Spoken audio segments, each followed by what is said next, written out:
श्री प्रभु शरणम।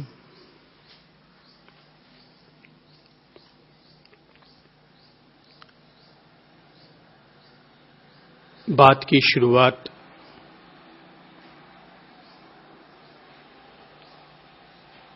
एक छोटी सी आध्यात्मिक कहानी के साथ करते हैं।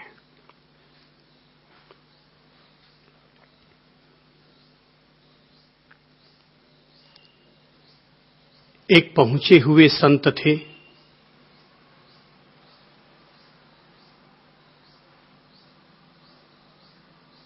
एक दफा वे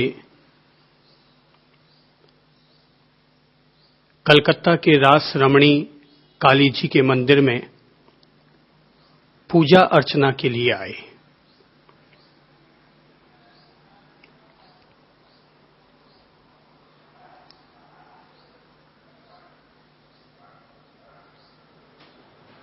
आज उन्हें किसी ने भोजन के लिए आमंत्रित नहीं किया था। बड़ी दूर से चलकर आए थे, इसलिए भूख भी लग रही थी। इतने में ही देखा कि किसी ने कुत्ते को रोटी डाली है। 5-7 रोटियां डालकर वह चला गया।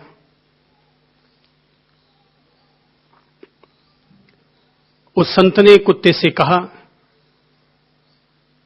क्या बात है, अकेले अकेले भोजन करते हो, मुझे मनुहार नहीं करोगे? और यह कहते हुए वह पहुंचा हुआ संत कुत्ते के पास चला गया और कुत्ते की रोटी में से एक रोटी उठाई और खुद खाने लग गए। रोटी खाई, पानी पिया और वापस काली जी के मंदिर में आ गए और बड़ी दिव्य भक्ति भावना से काली मां की स्तुति करने लगे। दूर बैठे हुए रामकृष्ण परमहंस यह सारी स्थिति देख रहे थे।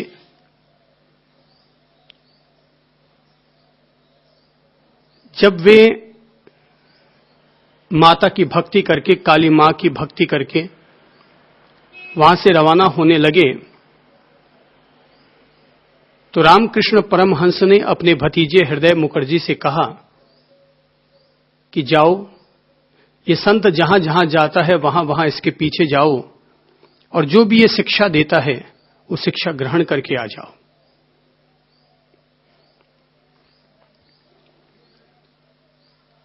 संत रवाना हुआ, संत के पीछे पीछे हृदय मुखर्जी भी रवाना हो गए।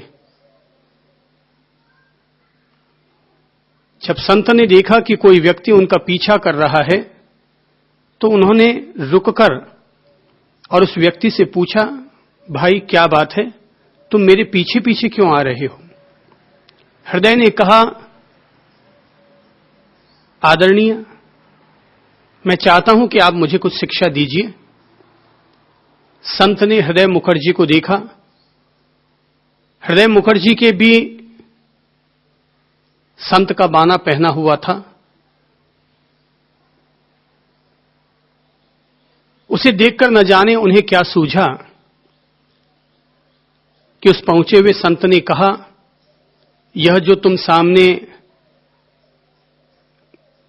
गौ माताओं के पीने के लिए पानी का बर्तन देख रहे हो? बोले, हां सर, मैं देख रहा हूं। बोले, जिस दिन तुम इस पानी में और गंगा जी में बहते हुए निर्मल पानी में कोई फर्क न समझोगे, दोनों के बीच में एक समदर्शिता आ जाएगी, उस दिन समझ लेना कि तुम सच्चे संत हो गए।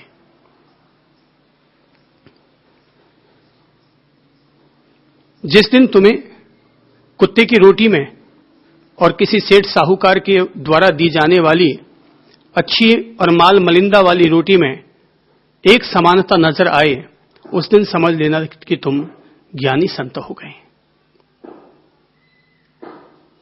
बस ये कहकर वो पहुंचा हुआ संत तो रवाना हो गया। हृदय मुखर्जी वापस रामकृष्ण परमहंस के पास आए और आकर के उन्होंने बताया कि इस तरह से उन्होंने कहा है। तो बोले, उन्होंने जो बताया उस बात को मैं भी अपने जीवन में जी रहा हूं और तुम भी इस बात को अपने जीवन में जीना, क्योंकि जब कुत्ते की रोटी खाते हुए मैंने उस संत को देखा और बाद में माता की भक्ति करते हुए देखा, तो मुझे लगा यह वह संत है जिसने ज्ञान और भक्ति की असली कुंजी हासिल कर ली है। समदर्शिता किसी भी संत की पहली पहचान होती है। जब संत लाभ हानि, उलटफेर, संयोग वियोग, मान अपमान दोनों परिस्थितियों के बीच में अपनी एक समदर्शिता को ईजाद कर लेते हैं, तो वही संत की सच्ची कसौटी होती है। जब तक हम द्वैत का भाव रखते हैं कि यह परिस्थिति अच्छी है और वह परिस्थिति खराब है, तब तक समझना चाहिए अपन लोगों ने साधना के पथ पर कदम तो रख लिया है, अथवा जिन लोगों ने संन्यास ले रखा है उन्होंने संन्यास तो ले लिया है पर अभी तक बाना है। संन्यास का सही अर्थ अभी जीना बाकी है।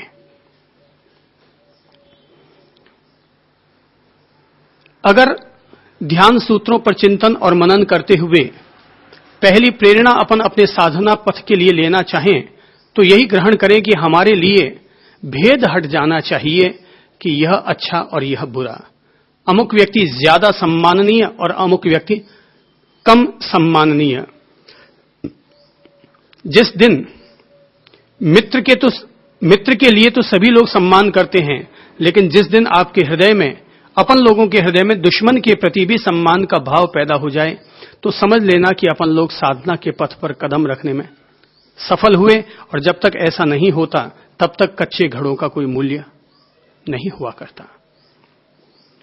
ध्यान सूत्र में आज श्री भगवान अपनी ओर से जो हमारा मार्गदर्शन कर रहे हैं, वे कहते हैं कि धर्म ध्यानी उसे जानना चाहिए जो साधु जनों के गुणों का कीर्तन करता है, प्रशंसा करता है, विनय करता है, दान देता है तथा श्रुत, शील और संयम में रत रहता है।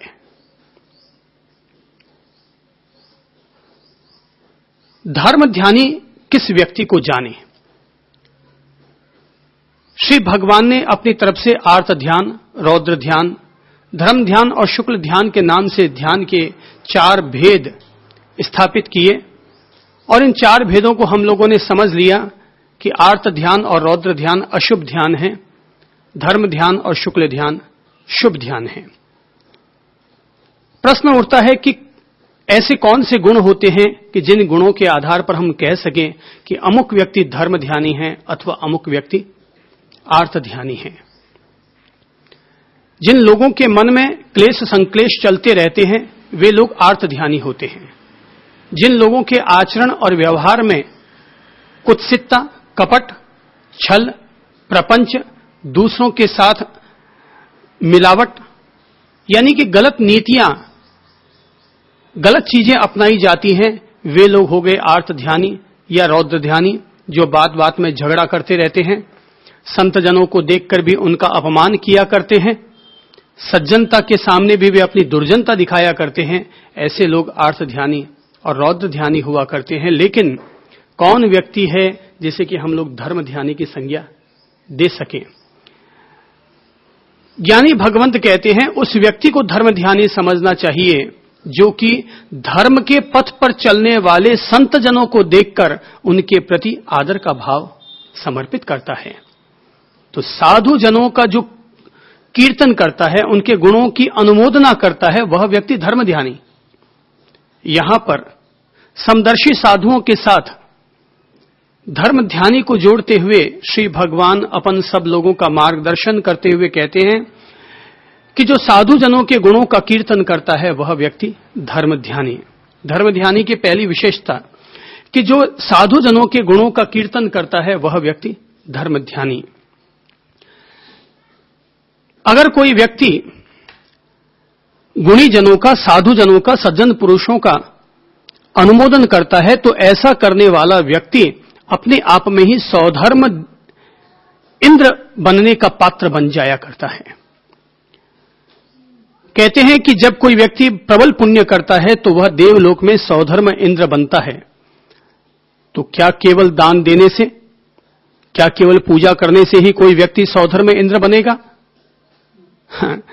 अगर हम लोग साधु जनों के गुणों का अनुमोदन करते हैं, उनका कीर्तन करते हैं, उनका विनय करते हैं, उनकी प्रशंसा करते हैं, तो ऐसा करने मात्र से हमारे भावों में जो निर्मलता आती है, उस निर्मलता की वजह से भी हम लोग सौधर्म इंद्र बनने की योग्यता, उसकी काबिलियत अपने जीवन में प्राप्त कर लिया करते हैं। पुराने जमाने में लोग बैठ करके, घरों के बाहर बैठ करके चिंतन मनन करते थे, भावना भाते थे कि हमारे घर पर कोई मुनिजन आए, कोई संतजन आए, हम पहले उनको आहार दें और उसके बाद आहार ग्रहण करें। इस तरह की परंपरा रही थी। तो तब जब ऐसी परंपरा रही थी, तब लोग अपने घरों के बाहर लिखते थे, अतिथि देवो भवः।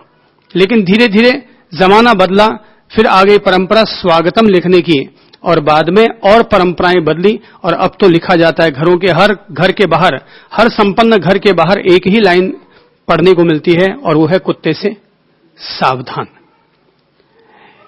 ये हमारे संस्कृति का ह्रास है कि पहले अतिथियों के आने पर उनको देव मान करके उनका आतिथ्य सत्कार हुआ करता था, और अगर साधुजन, गुणीजन, इस तरह के जो धर्म के पथ पर चलने वाले लोग हैं अथवा जो धर्म पथ पर चल चुके हैं, ऐसे लोगों के घर पर आने को बहुत बड़ा सौभाग्य समझा जाता था। लोग मानते थे कि अगर तुम मंदिर जाते हो, तुम्हारा नियम है कि रोजाना मंदिर दर्शन करने के लिए जाना है, पर अगर किसी कारणवश तुम मंदिर तक न जा पाए, तुम कहीं प्रदेश गए हुए हो और मंदिर न भी जा पाए, तो ऐसे किसी घर की मुंडेर को जाकर, ऐसे किसी घर की देहरी पर जाकर के अपना मत्था टेक आओ, जिस घर पर साधु जनों ने, सज्जन पुरुषों ने, गुणी जनों ने भोजन ग्रहण किया है। क्योंकि साधु जनों के द्वारा भोजन ग्रहण करने से वो घर घर नहीं रहता, वो घर भी मंदिर की देहरी बन जाया करता है। तो साधु जनों के गुणों का कीर्तन करें। धर्म ध्यान के पथ पर चलने वाले व्यक्ति को साधु पुरुषों के गुणों का कीर्तन करना चाहिए, अनुमोदन करना चाहिए कि प्रभु आप तो धन्य हैं जो कि पवित्र मार्ग पर चल रहे हैं, कभी ईश्वर हम पर भी कृपा करें और हम भी साधु पुरुषों की तरह, सज्जन पुरुषों की तरह एक सतपथ पर चलने में सफल हों। वह व्यक्ति धर्म ध्यानी होता है जो कि साधु जनों के गुणों का अनुमोदन करता है, कीर्तन करता है, और क्या करता है, प्रशंसा करता है। साधु जनों की प्रशंसा करता है कि धन्य है आपको जो आप संयम जीवन जीते हैं, ज्ञान ध्यान तपों में अपना जीवन बिताते हैं, आपको धन्य है। क्योंकि संत केवल संत नहीं होता, संत अपने आप में चलता फिरता मंदिर और तीर्थ हुआ करता है। संत स्वयं एक चलता फिरता हुआ मंदिर और तीर्थ होता है।